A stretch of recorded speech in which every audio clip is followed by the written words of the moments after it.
प्रहार जनशक्ती पक्षाचे प्रमुख नेते जे आहेत बच्चू कडू हे एकनाथ शिंदे गटात शिवसेना एकनाथ शिंदे गटामध्ये जाणार अशा प्रकारच्या चर्चा सध्या रंगतात आहे। दुसरीकडे विधान परिषद घेण्यासाठी त्यांच्याकडून प्रयत्न होतोय अशाही चर्चा रंगतात आहे। पण हा जो निर्णय आहे हा निर्णय प्रहार कार्यकर्त्यांसाठी नेमका कसा आहे, त्याचं स्वागत होतंय की कुठे नकारात्मक त्याकडे बघितलं जात आहे असाच प्रयत्न होतोय। विशेष म्हणजे याबाबत कार्यकर्त्यांना काय वाटतंय, नेत्यांना काय वाटतंय। प्रहार जनशक्ती पक्षाचे नेते आपल्याकडे जयकुमार बेलखेडे आहेत, आपण त्यांना विचारूया नेमकं कशा पद्धतीनं या निर्णयाकडे बघताय आणि तुमच्यासोबत प्रहारचे जे मुख्य आहेत बच्चू कडू यांची काही चर्चा झाली आहे का, काय सांगाल? बच्चूभाऊनी जो भी निर्णय घेईन ह्या शेतकऱ्यांच्या हितांचा, दिव्यांगाच्या हितांचा, जो आजपर्यंत शेतकऱ्यासाठी लढणारा एकमेव नेता म्हणजे बच्चू कडू पूर्ण महाराष्ट्रात।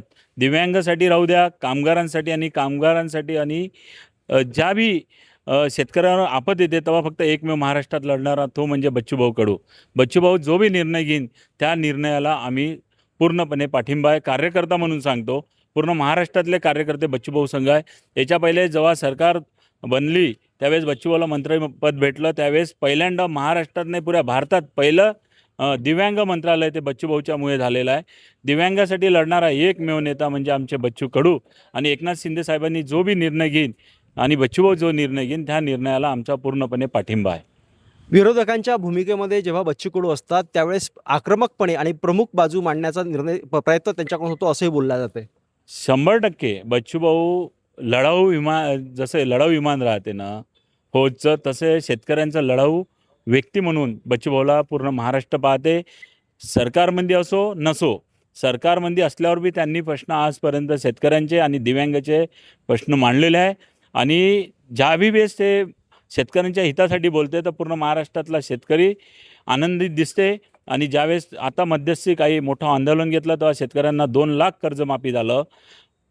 याच्या पहिले आता जे सरकार बसले सरकारने स्वतः म्हटलं होतं का भाऊ आम्ही कर्जमाफी करू, पण 2029 मंदीपर्यंत करू यांचा असा विचार होता।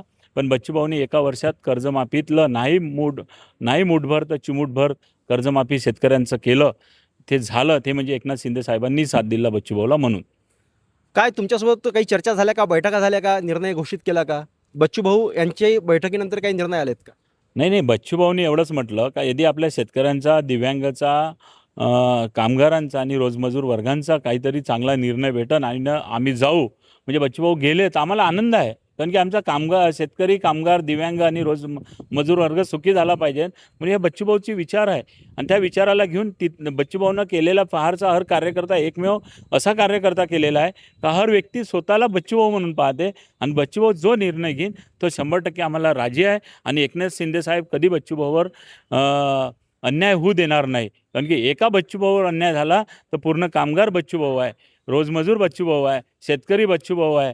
म्हणून सांगतो एकनाथ शिंदे साहेबांवर एवढा मोठा विश्वास टाकून बच्चूभाऊ चालले असेल तर काहीतरी चांगला विचार करून चालले आहे। बच्चू कडू हे एकनाथ शिंदे गटात, शिवसेना गटात जाणार अशा प्रकारच्या चर्चा असताना मात्र कार्यकर्ते जे आहेत ते ठामपणे जरी मांडत नसले तरीही बच्चू भाऊ जर स्वतःहून एकनाथ शिंदे गटात जाण्यात तयार असतील आणि विधान परिषद त्यांना मिळत असेल तर या निर्णयाचं स्वागत असल्याचं जयकुमार बेलखेडे यांनी सांगितलं आहे। एकनाथ चौधरी, एबीपी माझा, वर्धा। एबीपी माझा, उघडा डोळे बघा नीट।